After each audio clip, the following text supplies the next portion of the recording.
circle. No compass, no ruler, just our bare hands maneuvering the most basic drafting tools. Don't worry, our art teacher assured us. You can erase as much as you want, but you'd better get as close to a perfect circle as you can. Letter grades will be given. This dreaded circle exercise began every art class during my middle school years. To this day, I have no concept of how useful this exercise is or if it is a common educational method. But I've never forgotten how my artwork was scrutinized for middle school course credit, or how it made me feel. This must be what art is all about, I told myself. And it's torture. I suspect some variation of these events has affected others out there too. Maybe even you. And that's a real shame. Because as I was about to discover, art can be so much more. By the time I reached the start of my freshman year in college, I had successfully avoided art at all costs, focusing my energies on science instead. I declared my major early and proudly, geology with a paleobiology emphasis, and planned all my courses out accordingly: chemistry, calculus, earth sciences. I was stoked. But I needed a course to fulfill that pesky little humanities requirement. Through an act of what felt at the time like supreme bad luck, every course I wanted to try, film studies, folklore and fairy tales, great books, was full. Frustrated, I made an appointment with a course counselor. "No problem," she assured me. "We'll just find you any class that is open and we'll see what we can do." With a flick of her wrist, she dropped a course catalog onto her desk, a book so thick that it made an alarming thunk when it landed, and opened the alphabetical listings to the very beginning, the letter A. After a few seconds, she glanced up confidently. "Here we go. Art history.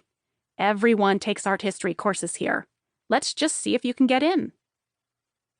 Before I had time to open my mouth in protest, she had already logged into her computer and registered me. Without my blessing, I was about to delve into a semester-long course I detested. Art? Art history? It sounded excruciating, ridiculous, useless, boring.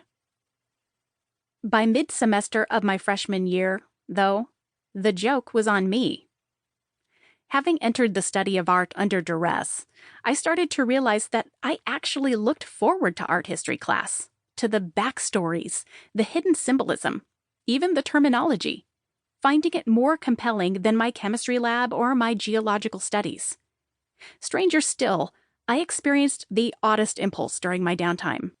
While my roommates devoured Stephen King and Dean Koontz, as well as the occasional Fabio-covered romance novel, I gravitated toward reading ahead in my art history textbook and spending hours immersed in the beautiful, full-color illustrations.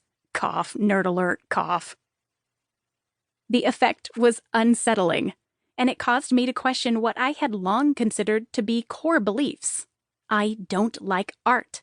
Art history is boring. Right? Right? Wrong. I actually loved learning about art. And here's why. Art history, to me, is all about stories. What compels an artist to create, what a subject or theme might reveal about an art collector or patron, how an artwork was received or reviewed when it was first made. Though I learned every art term that came my way in school, tenebrism, single-point perspective, lost wax method, and memorized artist names, time periods, and artwork dates, I quickly discovered that the whats of art history were far less enthralling to me than the hows and the whys. How can you illustrate a three-dimensional object believably in a two-dimensional form? How do artists' personal stories affect their output, if at all? Why would a painting or a sculpture cause such a furor as to shock an entire section of society? These questions thrilled me, and the answers were as moving and engrossing as any novel or play. I simply couldn't get enough. Art history opened up a new and undiscovered world of knowledge unlike anything I had ever experienced previously. It immersed me in history, world religions, philosophy, great works of world literature.